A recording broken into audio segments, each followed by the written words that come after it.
Hey everybody, and welcome to the first episode of something that I am extremely excited about, the Progenitor phase of the Starbound beta. We're playing the Perturbed Koala version of the beta. Their naming scheme is just terrific, and I have been waiting for this one for a long time. Been really excited to see this happen, so let's get started. You can see that I've already played some on a character that I made, random generated named Thornpuller. Played a Florin.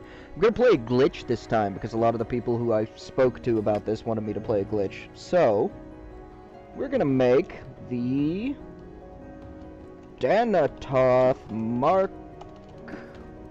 I. And let's just randomize how I look a bit. Oh yeah, that's awesome. I've got like a giant eyeball on the top of my head. Okay, so Starbound is a lot like Terraria. Terraria, yeah, it's a lot like Terraria, guys. It's a lot like Terraria in a lot of ways. You're definitely going to see some similarities if you played it. I find this game just way too much fun. I'm going to be doing a lot of coverage of this if I can, because it's something that I am really excited for. So you start out on your ship.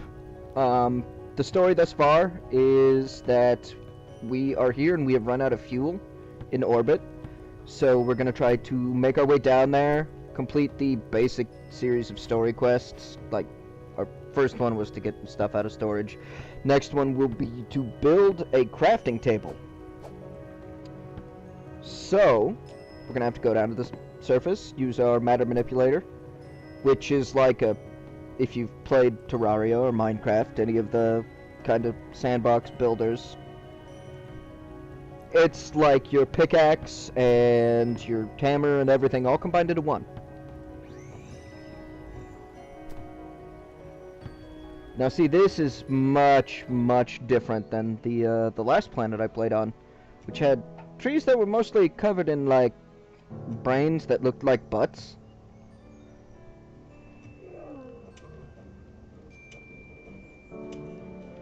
I like that combat is a lot more active than combat in Terraria was. There's actually, like, a sense of momentum, and there's more knockback. It feels real good. So, I've just got my starting sword, my matter manipulator. I beamed down just to the left of where I was, done a little exploring. This place is really distractingly pink. But yeah, like, a lot of this is just gonna be me harvesting and building and rambling as I do so. The enemies, from what I can tell, are randomly generated. I mean, it looks like I've got some sort of lower, like, neck rhinoceros ninja turtle? I'm not entirely sure what you would call that creature, but I'm gonna kill it. Oh, great, they can breathe fire. I'm freaking gonna die here. Wow. So these are the non-hostile aliens around. Wow, that is like a cancerous tentacle tree. Another big difference between this and... I'm gonna make a lot of comparisons between this and Terraria. Being a huge fan of Terraria, is the fact that you can actually swim without the need to, like, find floaties and flippers first. I'm not entirely sure how long I'm going to make each of these, or how long each session is going to go, if I'm going to post them after each one, or what's going to go on. But I am extremely looking forward to when I can get a multiplayer server for this running stably. Oh, there's like a campsite. I'm going to... Do you think... I wonder if these things are going to attack. They're going to attack. So this isn't just a campsite. This is like an abandoned campsite covered in enemies that either were the things camping here, or ate the things camping here. I don't know, I'm not a doctor.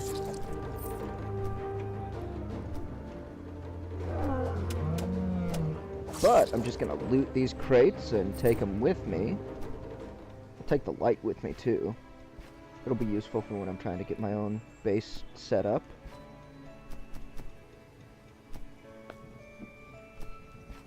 Flares are always useful. A whiskey flask. I have never found one of those. I imagine it provides some sort of temporary buff, like a potion or something. And it looked like I could sleep in the tents, so I'm definitely gonna take a tent with me. I'll probably take both of them. And when I say probably, I mean I am in the process of taking both of them. As I get randomly messaged, oh, there's like a dig here. Oh, of course, it's not actually like something you could jump down. I'm just a fool who dropped to my death out of my shaft. I'm really, really smart today. I'm gonna try to go back there, though, and see what was down there. I saw at least one enemy. I've never seen a generation like that before, and I ran by a chest my first time I came through here. A winking hacker. It's a flaming two-handed axe, and I'm under attack.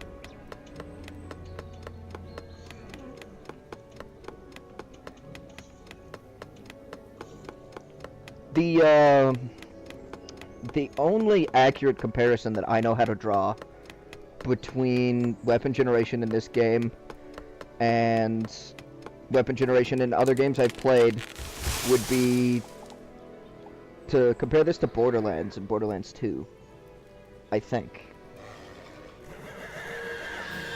Oh, that's really slow.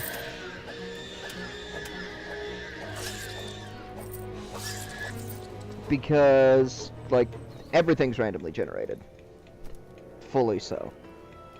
And that really gives me a lot of hope for this game, because once you're past the tutorial quests, your quests are randomly generated, your worlds are randomly generated, your galaxies are randomly generated, the enemies are randomly generated, so even as you complete the set story progression, there's still gonna be, like, stuff to do.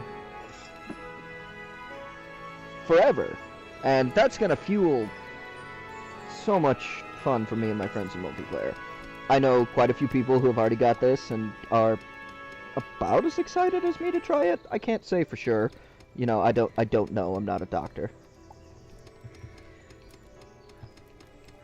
Okay, so this just requires a little bit of finesse. That's kind of what I was hoping.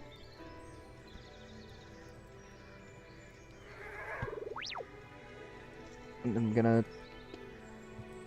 There's more crates down here.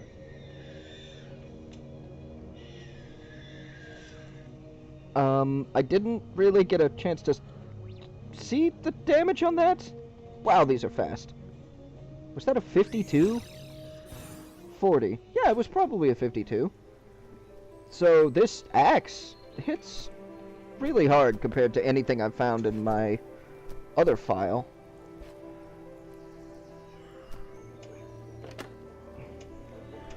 But I think I'm just gonna stick with the speed of the swing on the two-handed sword. So this, like, underground mine thing is awesome.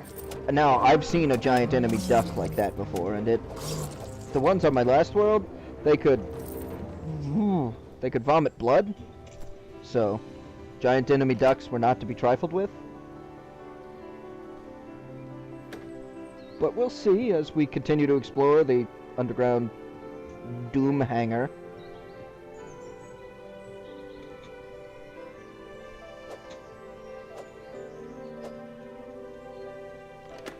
I'm sorry if I can't keep my commentary going entirely through this. I'm just, like, in awe of this game.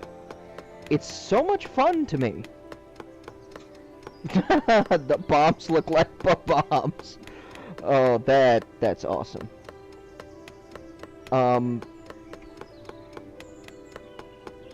And just I've dug down for like half an hour on Thornpuller, the other character you saw. I found other like layers and other biomes and biomes within biomes, but I never discovered anything even remotely resembling an end. So it's exciting, man. Like, I've been waiting for this one for quite some time now.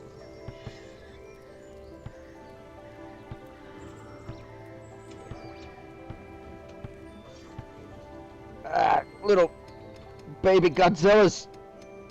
They're so fast.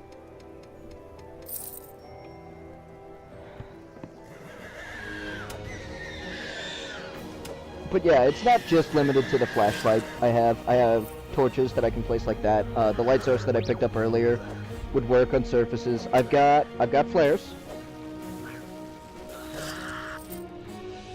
which work like that. You could drop them down there. They provide a nice temporary light source.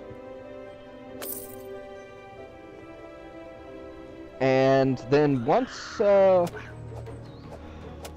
gathered a little bit, I think I'll probably build a little home shelter off camera, and we'll see where this goes from there. But that's gonna be it for the first episode, guys. Really, if you watch this, thank you. And I am so excited to be playing this. This is gonna be so much fun.